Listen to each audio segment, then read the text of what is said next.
But, Rob, the Celtics, who we know, I don't know what they have to do to not be the favorite. Because last year, even as they struggled against Miami and didn't look good against Atlanta and Philly had them down 3-2, they still were always like the favorite to win the championship. And now, obviously, they weren't the favorite after they didn't make the finals. But now they made this trade that they lose Marcus Smart, they bring in Kristaps Porzingis, and they're the favorites again in the whole league, not just the East. So what do you make of this trade? Do you think they got better, they got worse, or what? This is one of those hard ones, Chris, because Porzingis, I understand why they would want him to add to the team. But Marcus Smart, and I think sometimes we look at teams and they're what you call the glue guy or the guy who holds the team together, and he does all the dirty work and he does all that stuff. Right. Those are like Bruce Brown, right? Yeah, Bruce Brown was great for Denver. For Denver. Like he was a big part of their team and them winning. And I think you got to be real careful when you take one of those guys out of the mix.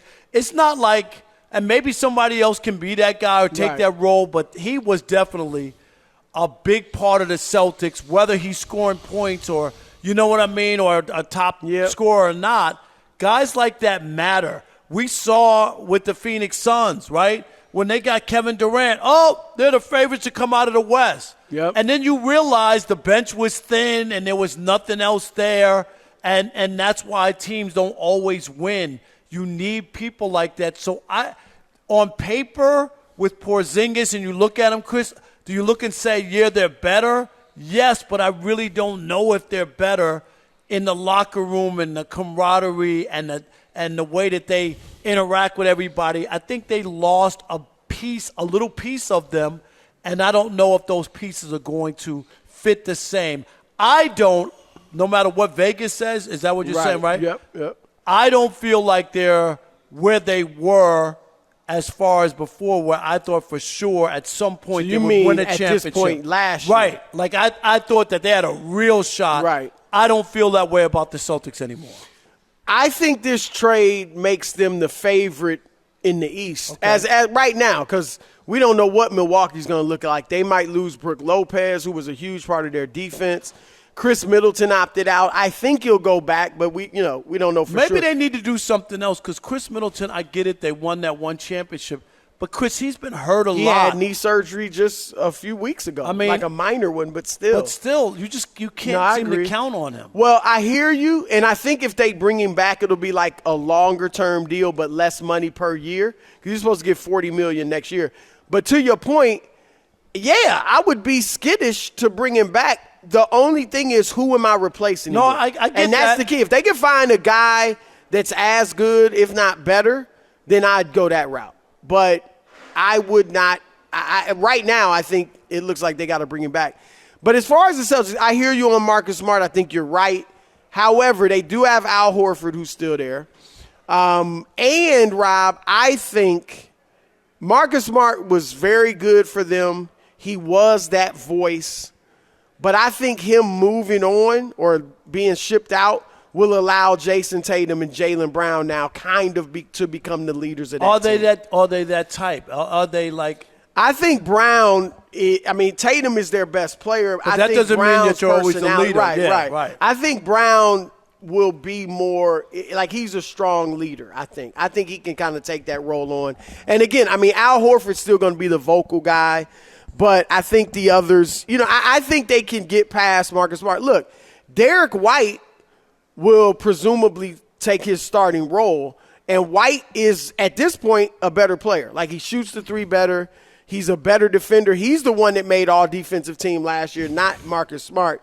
So I think Derek White, and remember how good he was in the playoffs against Miami. He saved them a couple of times. So I think they feel good about that.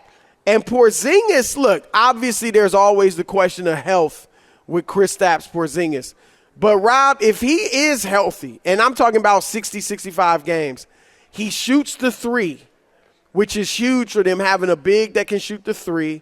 He can post up. He's one of the most efficient post scorers in the NBA. So that they had nobody that could post up last year for the most part. So now he gives them that element. And then even though he's not what you call a great defender, he is a rim protector. He blocks shots because he's 7'3". And if you can play him next to Robert Williams III.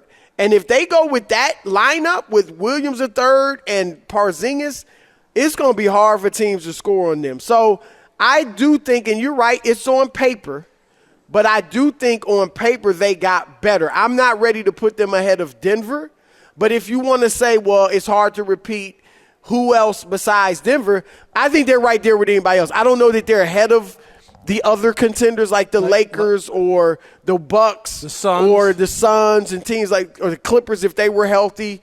But they're as good a bet as anyone after Denver, I think, to be the best team in the league. Yeah. All right. That's fair. I mean, on paper especially. Right. But sometimes you lose something and it could just alter a little something, Chris. You know what I mean? Just a little. And maybe those guys step up, as you say, and maybe Tatum isn't going to birthday parties during the season and he changes, the role of being a leader, and maybe that makes him step up to be a leader. It could. Right. I mean, I do think those guys are younger. Marcus Smart was entrenched there already. He's a good player. He's a strong personality. Sometimes it can be tough to take that away from him. You know what I mean? You can settle in like, okay, yeah, we're the best players, but he's a good leader.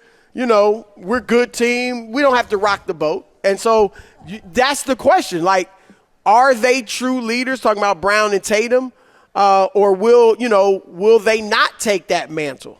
And if one of them can't take that mantle, then that could be a problem. Yeah. I still wonder if they can win together. They're two talented young guys. You don't want to prematurely break up a tandem like that. Right. And I get it, Chris, but they've had their moments where it doesn't look like, things haven't worked out. So I just wonder, because they have to sign those guys, right? Brown. He's eligible for the max extension, super max, actually. And then, Tatum's got another year. Okay. But I'm just saying, those two guys are going to get a lot of money. Well, let me ask you this. And we've heard his name all over the place. And I think tonight, I don't know where they're at in the draft yet, but where are we now? I don't think Portland. The first pick is in, Victor Wembanyama. Portland, I think, is going to use the third pick to take either Scoot Henderson or Brandon Miller. That's not going to be enough to make Damian Lillard happy, understandably so. Would you trade, if you're Boston, Jaylen Brown for Damian Lillard? Yes. You would.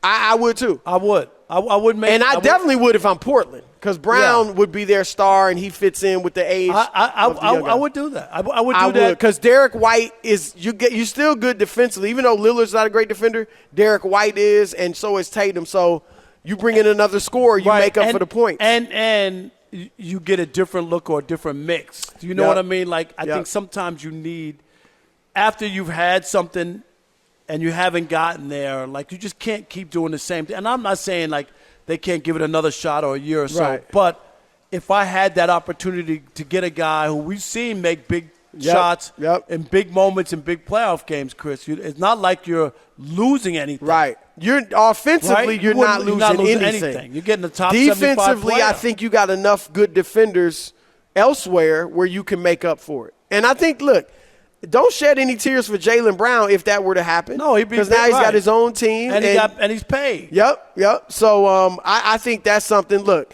if Damian Lillard hits the market, I mean Boston, Miami, Philadelphia, all these teams I think should be and will be interested. So we will see what happens with that.